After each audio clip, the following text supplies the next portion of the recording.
when I look at you. Oh, I feel my heart. Oh, I feel real love deep inside. Oh, love, not the love. I can't believe how you do to me. You make me feel, oh, how you say, feel so special. You give us a big smile and a big snap. There you go. Good afternoon, Andrew. Yeah, good afternoon, Tom. What a beautiful sunny afternoon it is too. Lovely, isn't it? Wonderful out there. It's wonderful. It is wonderful. Welcome back. Not that we can go out there. No. We can go about 3 meters that way. Yeah. And that's about it. Yeah. Welcome back to the Fournilwrittenalloverit podcast, everyone. Episode number 2. We're back. Just 1 week on from where we were last week. How much has Mark Catlin moment. Sorry, yeah, you should probably do that. I'm going to kick things off, as we are going to try and do every single week with a coronavirus update. We've just heard on the news, very sadly, that now 3,600 people are believed to have died from the virus. That number's probably risen dramatically by the time you're watching this. But a couple of bits of good news that have come out of that was the hospital opened this afternoon, the NHS Nightingale and the XL in London. Yeah. And we had a nice clap for the NHS last night as well, didn't we? Yeah, which was nice. That's all good, Tom. It's all positive stuff, isn't it? And we're doing all the things we can, aren't we? If everyone can stay at home and behave themselves, then we've got a chance to get through this, haven't we? Absolutely. Get the season started again. Absolutely. I think we're all itching, aren't we? You were itching. We're all itching to get on with it. We're itching to get on with it. I'm itching to get on with today's podcast, mate, because I've had a fantastic reception this week from last week's episode. So thank you very much for all the support on that. Some people something to do and a bit of a cheer, you know? A bit of morale boosting. I've got a story coming up later, by the way. We've got a story, so you need to stay tuned. If you didn't watch last week's story, go back and watch last week's story. Worth watching, it's just a bit of fun. But this one's a good one too. Is it even better, or is it as good? There's been a few over the years, but I'm trying to drag out some of them more prominent ones that perhaps people might laugh about. Yeah. Okay, that's fine. Right, we're going to get cracking with Wembley, which was 1 year ago this Tuesday just gone. Yeah, Tom, we have now been in the Guinness Book of Records twice for holding a Wembley Cup final cup for the longest period of time. Obviously, 39, 45 year wars. That was the FA Cup. Yeah. And the big one. The most prestigious domestic trophy in the world. That one. The one no one can pronounce. That one. Yeah, that one, Tom. We've held that now for the longest period of time as well. Yeah. Even though we haven't played, we would have held it for the longest period of time because we would have won it again. We've held it for the longest period of time without playing in it. Good shout. And when we do play in it, eventually this season at some point, that would be fun because we would actually also be holding that cup for the longest period of time. I can't see anyone actually beating those two records ever. Well, this is the thing. It's going to go into infinity. You might want to say that again. Infinity. It's going into... into infinity. No, I'm thinking about it in space, further on than space. Where's that? Infinity and beyond. Infinity and beyond. That's it. Mm-hmm. Yeah. Yes, that's a nice little. Yeah. Anyway, we're going to talk about Disney later on, actually. So that's a good one. But anything. Mark Catlin moment. I want to recap the actual day of Wembley, and I'll probably drop in a few of our a few clips from the video that we made on that day. But I was with Alexander the Negative and Caroline on that day, and you came up from Pompey. We came down from Nottinghamshire, and where Alexander lives. We got the tube in, which was even more fun. Yeah, but the point is, people wonder why you came down from Nottingham, Tom. I was on a 2-week rotational work experience thing during those 2 weeks at Nottingham. That's why you were there. That's why I was there. So that's why. Yes, absolutely. So we came down from Stanmore. And it was such a buzz, wasn't it? Beautiful such day. A buzz. And we weren't social distancing in those days. No, Tom. We weren't. Those were the good old days when we didn't have to rub up against someone and not be arrested for it. Yeah. No, that's very true. Can't do that today. Oh no. Did you watch Sunderland Till I Die? Not much of it. Only the good bits, like when we beat them on penalties. Good bits. Yeah, notice they didn't actually show the game we played them at Fratton Park in December. 3-1. Yeah, they didn't show that one, Tom, for some reason. But then let's move on. But the question I'm going to ask you, the reason why I bring up Sunderland Till I Die is because it's been taking the footballing world by storm this week. Has it? It's because nothing else is happening. Well, that's the thing. But people have been getting their football fix. Should Pompey do their own version? No. A Netflix series? No, Tom. No. No. Produced and distributed by Disney? Or by Fournil Productions. Yeah, we could do it. We could do our own and then send it to Eisner and say, look, I'll tell you what we could do. We send him all the 4-0 videos Get it on Disney Plus. Tell him to get it on Disney Plus. I think leave it to Sunderland, and they've done it now. And there's no point in jumping on the bandwagon, is there? Leave it. Let them take the glory. Can I just say that? Well, you got a Man City one, haven't you? That's on Amazon Prime, and now Sunderland's in its second series. Can I just say that it is a fantastic watch? Is it? No, it's really good. I must watch it. I must. Yeah. You must watch it because it's a lot. It's a fly on the wall thing, and the Man. Apparently. You watched the Man City one with me a while ago, didn't you? That it's similar to that. Question from Nick. Hang on. Try and get time to watch Let's it. mention. I've got a lot on at the minute, so so I probably haven't got time to watch it, Tom. Let's mention Nick _170508. Yeah, Nick. Lots of numbers in Nick's username, but there we are. I think he was born on the 17th of May 2008. It could be. If so, he would have 12, just missed the FA Cup final. Yeah, and he's 12 years old. Anyway, Nick, let us know what that number means. We could do a Go South opening titles. Yeah, we could do all that. Get Mike Oldfield on there. Let's Twitter Mr. Eisner, send him a twat and ask him to do it. Well, Eric Eisner actually did rule out any talks that they're going into about sure he did. doing a series like Sunderland. But there we are. There's that one covered. There is a message from Simon. Where is it? I can't see it. Message from Simon Halley. Right, you read it out. Halley. Excellent podcast. I really enjoyed Andrew's insightful views. Well, thanks very much. That's very good. Perhaps on the next show you could discuss your top 5 favourite Pompey shirts of all time. My most memorable player of all time was Paul Walsh. I mentioned that, funny enough, earlier on Tom in the Week. Closely followed by Lynn Voy. Again, I mentioned him, Tom, didn't I? We can Keep up the great work, fellas. Very morale boosting. There we are. Can I just say, if I can dig it out, I will put a picture of myself and Linvoy Primus on the screen. Oh yeah, you were about 2. Yeah, there is. Well, probably not 2. I was about 7 years old, but there's a very old. Anyway, picture. we'll see. Anyway, we'll see if we can find it for you. But to answer Simon's question, your top 5 favourite Pompey shirts of all time. The Nike ones are pretty good. Do you not think? Yeah, my favourite is the away shirt from last season.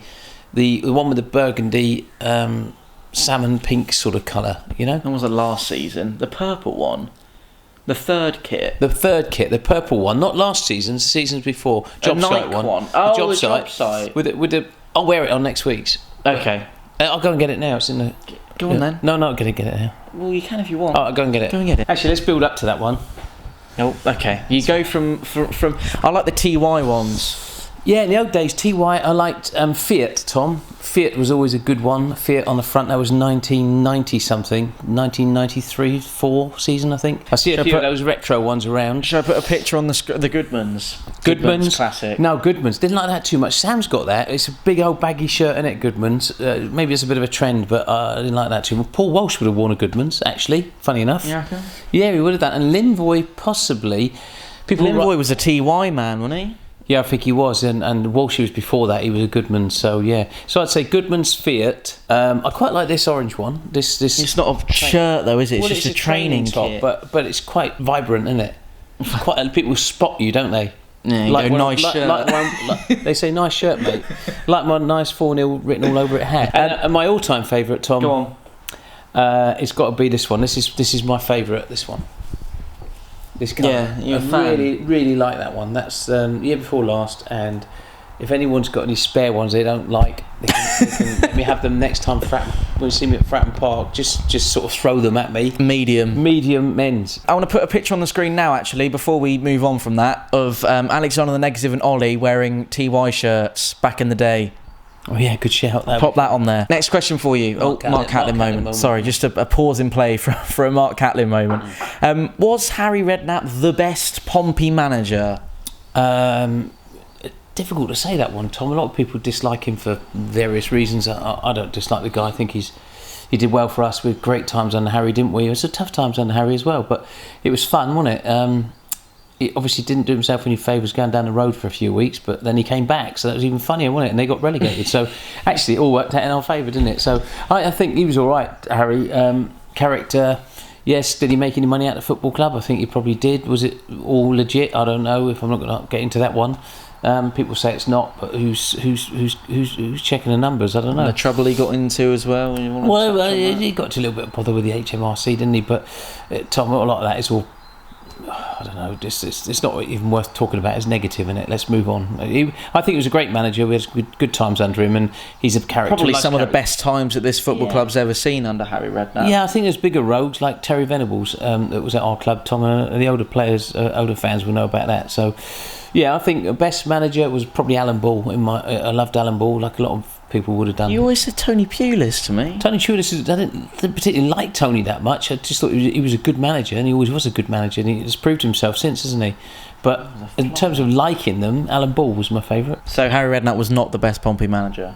He probably was, but Alan Ball was my favourite manager. Question from Pompey fan _01. In your next podcast, can you do a quick summary of your favourite football moments, home and away, including Wembley? Does that have to be Pompey? Of course it does. Or can Can't many football moments. No, Pompey, there's some like England moments that were unbelievable. Oh yeah. But watching England play, Tom, used to be fun, but these days it's not so much, is it? But watching Pompey is fun. So the World Cup 2018 was not fun. It was all right, but all right. Moment of national togetherness. Oh, I see. When we got to Croatia, semi-finals, all right. Yeah, it was all right. Yeah, it was good. They just feel like we knew we were never going to win it, didn't we? That's the thing. So we move on. I think England, watching England play abroad, I've done that a few times. Not much fun. Always a little bit of animosity there wherever we go. So I think watching Pompey highlighted more in recent years, perhaps. No, it's always been like it, Tom. Always been like it when England fans travel abroad. We just can't behave ourselves, can we? So it's sad, really, but that's life. So watching Pompey is what we like to do. Okay, go on then. Favourite Pompey football moments, home and away. Away, we should probably go for Notts County, which is the go-to one. Yep. But for obvious reasons, it was just such a great day out, wasn't it? You're making noises again. Notts County, I think, was a great day out, wasn't it? One of the best ones, I think, was when we went to Carlisle away. We beat them. They were top of the league. Fun. Yeah. They were top of the league. I think at the time we were, I don't know, fifth. Jack Watmore scored and slid on his belly. Yeah, he did. Exactly, he did. Yeah, and we won 3-0 away at Carlisle, and we were expected to get tranched up there. We went up on the train. Remember? Onto train. Yeah, and we went to the Toby Carvery, and it was a great day out. And we won 3-0 and came home, didn't we? They couldn't believe it, and neither could we. No. And we went top, I think, didn't we? Somebody can write in and tell us that. Well, probably. I'll check that. I think Carlisle away many years ago. Yeah. And then home. I tell you what, can I jump? I know I keep asking you questions, then I want something myself. Hang on, no. I've just thought of something. Go on. I tell you, the best game ever away was when David Norris equalised in the 92nd minute or whatever it was at St Mary's, when they thought they'd won it 2-1 in the last minute, and then he nipped up and popped it in the top of the net. Show that, Tom. I'll show that. That was dropping down with snow on it. That was the best game ever for me. No, nothing will ever surpass that. It was a great feeling. Tom, Alexander and I were in the away end at St Mary's, and it went absolutely bonkers when he scored in 92nd, 93rd minute, something like that. So not even Pedro Mendes. That was a great goal. Pedro Mendes. It made Alexander cry.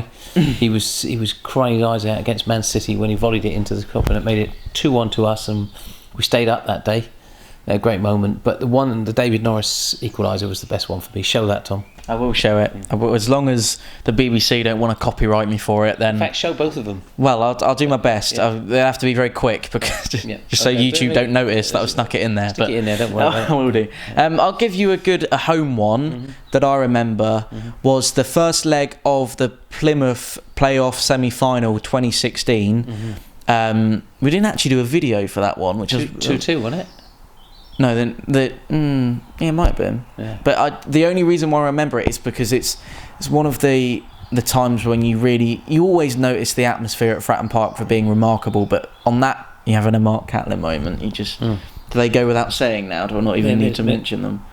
Mr. Happy's on there. So just the atmosphere was absolutely rocking that day, and I remember McNulty scored first. And the roar, I don't think I've quite heard anything like it since then, since 2016, which is a strange... Also, Peterborough at home, last season, I I remember it was a really... do you remember that strange first half? It was one of the weirdest football games I've ever watched. We only needed to win that game and then draw the next to be promoted or something. It was Peterborough at home on a Tuesday night and Accrington on the Saturday. And we ended up losing both of them or something. No, we lost to Peterborough 3-2 and we drew 1-1 with Accrington. Yeah. And that meant that we didn't get promoted. So it was the strangest one, but they stick out in my mind. And obviously Exeter more recently. It was crazy. It was a nothing game for 75 minutes, and then all of a sudden it came alight, didn't it? Yeah. That's football. Gary Cox, all yours. Where is he? On Facebook. Oh, yeah. Thanks for getting in contact, Gary. Can you please get to the bottom of the mystery that bugged me for years? Why did they play Franz Ferdinand, Take Me Out, and not Mike Oldfield's Portsmouth as our song at the FA Cup final in 2010? I would love to know the reason they played Portsmouth in the 2008. Cheers and keep your distance, Gary. No, Gary, we weren't planning on getting any close to you anytime soon, mate. I would love to know the reason as they played Portsmouth in 2008 and didn't play it in 2010. They didn't play it in 2010, they played it in 2008. So Andrew, would you like to let Gary and the rest of the audience know what steps we've taken to get to the bottom of this mystery? Yes, we've been in touch with Mark Catlin to try and get to the bottom of this. He's making some inquiries as we speak, right at this moment. He's doing nothing else apart from focusing his life to that. When Mark comes back to us with the answer, we've got a few other faces working on it, Tom, haven't we? But Mark is he's at the top. He's a Boris. And Colin's on there as well. Football. Big shout out, Colin. Thanks for helping us out with that one. Thanks, Colin. But Mark's the boss, and he's like the He's Boris. like the Andrew of 4-0. No, he's the Boris of 4-0, isn't he? Question from Darren in the south of France. We know Darren. We sent Darren some jammy dodgers once, didn't we? Because Darren was desperate for some... He's been living in France for 20 odd years, and he was desperate for some jammy dodgers, so we sent them, didn't we? We did.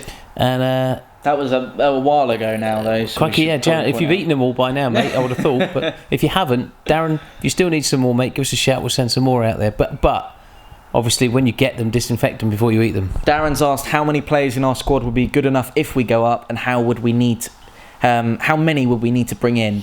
We touched on this a little bit last week, perhaps, but I think there's quite a few. I think Ronan Curtis is definitely championship quality. I think the same goes for Andy Cannon, Marcus Harness. There's 5 or 6 really good players that we've got that could easily do that, Tom. Curtis, Watmore. There's a few there. Even to be fair to Ragatonian, he's done Raganation, I think we call him now, don't we? Raganation. The Raganator. To be fair to the Raganator, Tom, he's done really well as well in the last sort of 5 to 6 games. So I think there's some players in there that could play at a higher level. I think in the Championship also you get a fair bit more time, don't you? So when we played Barnsley, the Championship side, we beat them at the end of the day. I know they're the bottom of the Championship, but anyway, they've got some good players in that side. Birmingham City, another Championship side, we beat them this season, didn't we? So I think most of these players could play at a better level, Tom, if we're given a bit more freedom on the ball and a bit more time. They probably could play better at the Championship level than they can League One level. Yeah, I think I concur with that. The Premier League, at the time of recording, it's Friday afternoon. They're expected to make an announcement imminently on the time at which they expect football to restart.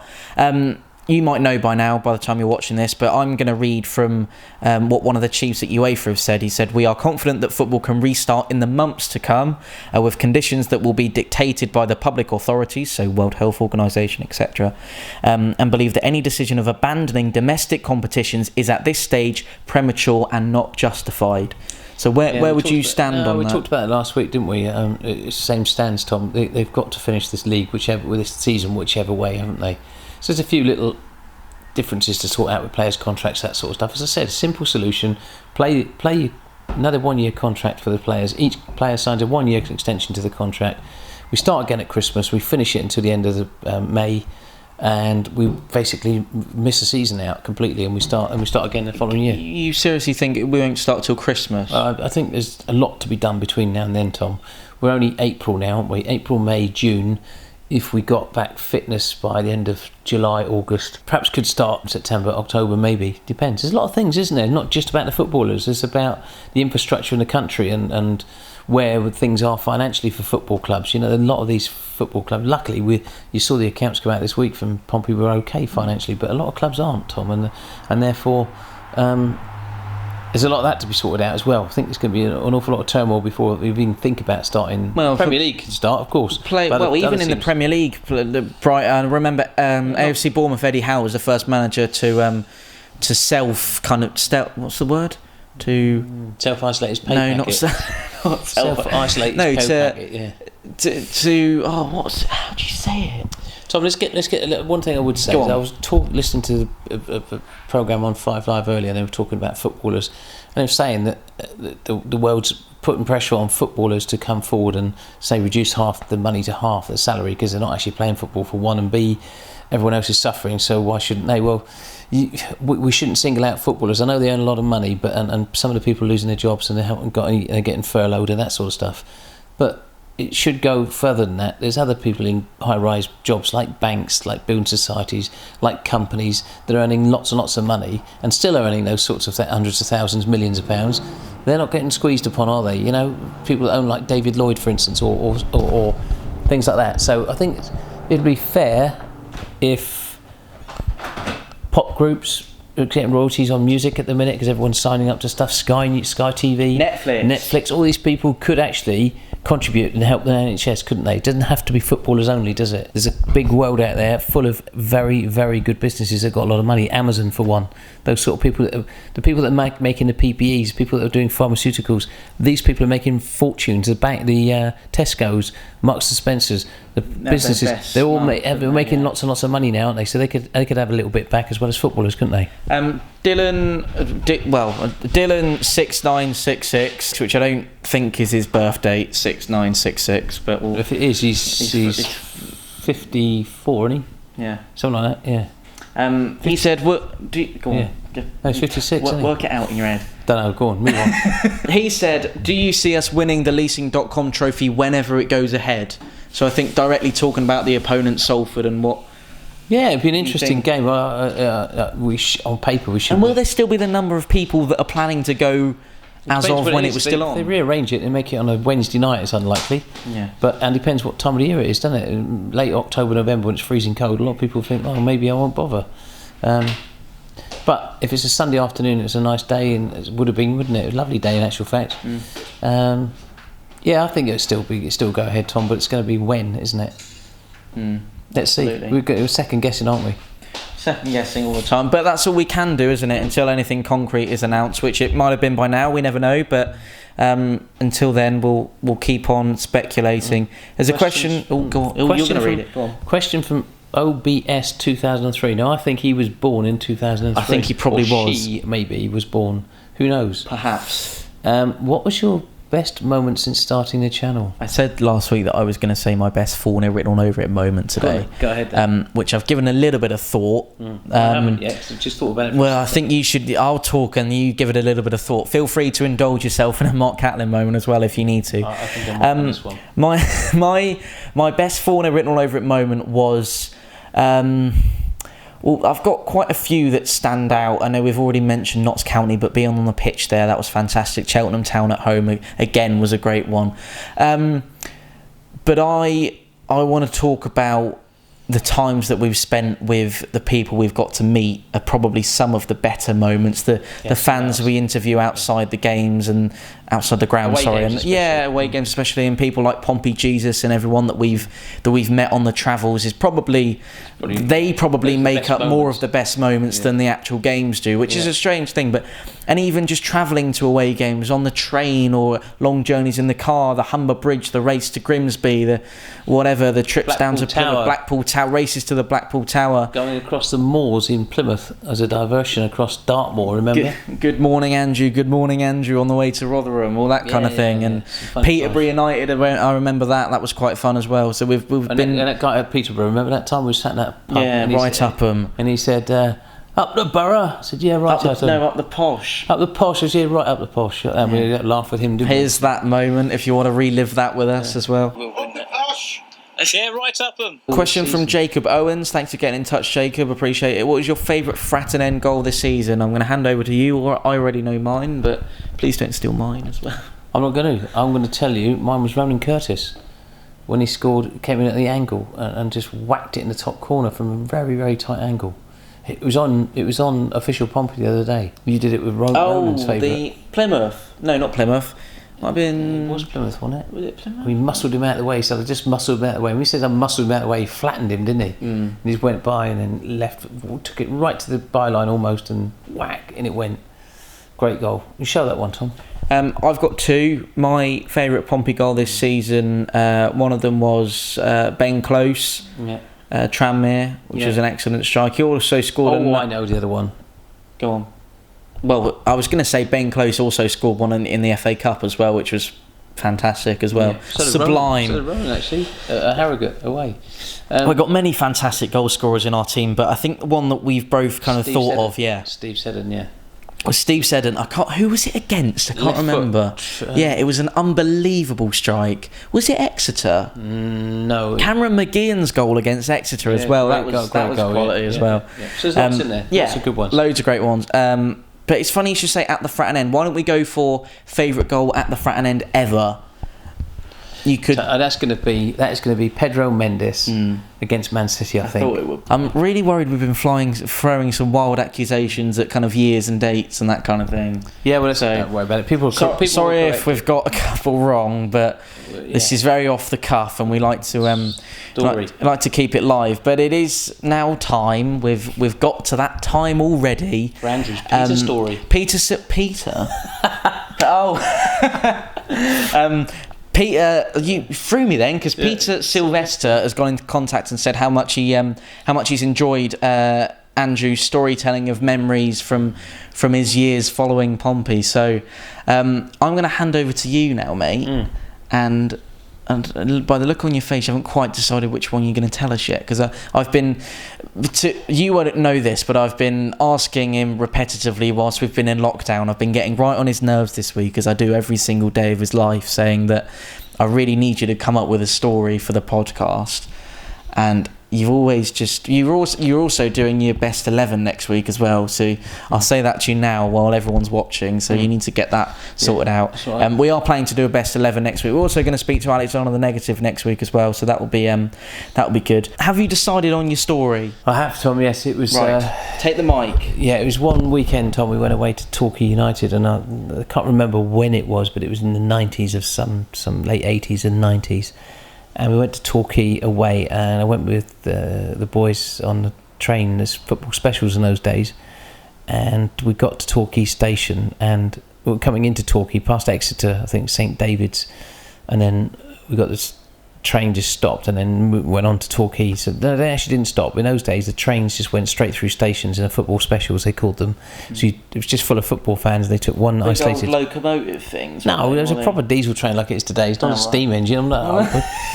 Michael Stevenson or something. But no, so we left Fratton Station, and the trains in those days, for younger viewers, the football specials were football fans got on a train. That train took you to your destination without stopping, basically.